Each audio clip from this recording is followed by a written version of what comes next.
解读 A 股，去说美股，畅谈港股。欢迎来到知乎者也说财经的频道。谷歌母公司 Alphabet 公布2021年财报并宣布拆股后，上周三股价大涨 7.52%， 市值一度站上2万亿美元。不过之后出现连续回调，年初至今跌约 4.5%。现在我们的问题是，拆股前的谷歌值得买入吗？它是否会重现特斯拉、苹果等明星股从宣布拆股到正式拆股期间的大涨？拆股是将一张较大面值的股票拆成几张较小面值的股票，拆股不影响投资者所持股份的价值。在实施拆股后，公司股价会降低，但股份数量增加了。一般公司决定拆股多是为了改善公司股票的流通量，常见于价格较高的股票上。由于这类股份的每手入场费太高昂，令个人投资者难以入场，股东基础因而较窄。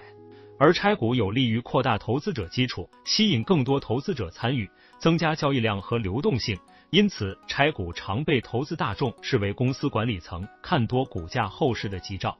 根据谷歌在2月1日发布的财报声明，拆股如果获得股东批准，7月1日收盘时的每位股东将在7月15日收到他们拥有的每份同等级股票将增加19股。在改名为谷歌之前，谷歌在2014年进行了2:1的股票分割。谷歌的股价自2020年5月以来价格已经翻倍。这次谷歌拆股，我个人认为有3大好处。一，较低的价格将意味着更多的投资者可能将有能力购买这家广告公司的全部股票，而不是零散的股票。如果股价到达3000美元，每股的成本将从3000美元降至150美元。二，拆股后有望纳入道指，在很多方面，谷歌比入选道指的公司平均水平都要好。1:20的股票拆分或将使谷歌纳入道指的可能性大大提高。由于道指采用股价加权而非市值加权，导致加入市值过大公司后会因部分股票权重过大，而使指数本身丧失公允性，导致其排除了包括谷歌在内的几家科技巨头。当然，苹果替代 AT&T 被纳入道指时，Verizon 就成为了道指通信服务行业的唯一公司。将谷歌纳入这类行业，就将承认互联网在通信服务中的重要性，而且纳入该公司比亚马逊要公平一些。但如果不拆股，谷歌绝对没有机会被纳入道指。三，谷歌唯一最大的麻烦就是垄断监管，而拆股有望放松监管机构的警惕。像谷歌这种巨型科技公司已经成为立法者和监管者的眼中钉。监管机构表示，谷歌及同行不公平地利用了公司规模，而人们又很容易将股价的大幅上涨作为过去成功和当前财富的明确指标。苹果和特斯拉进行拆股的一个好处是，其股价上升不再那么明显。亚马逊到目前为止还不选择拆股，这也是对谷歌的一道防线。一旦亚马逊先行选择拆股，可能会让谷歌暴露在监管机构眼中。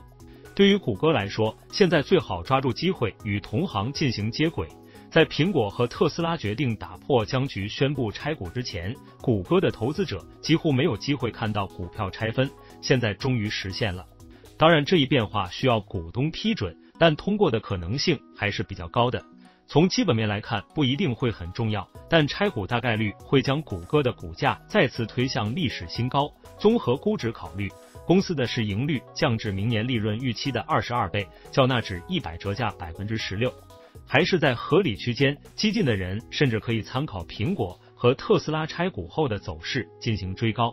当前，谷歌已经成为消费者想要搜索某样东西时首先想到的东西，这为该公司提供了可持续的、持久的长期优势。此外，公司强大的无形资产和庞大的数据积累为该公司提供了竞争优势，为广告客户提供了卓越的价值。总而言之，谷歌在我心中是属于那种只买不卖的股票。安卓、搜索引擎、YouTube、AI 自动驾驶等等，这些就是长期持有谷歌的理由。感谢您的观看，喜欢记得点赞和订阅我们的频道。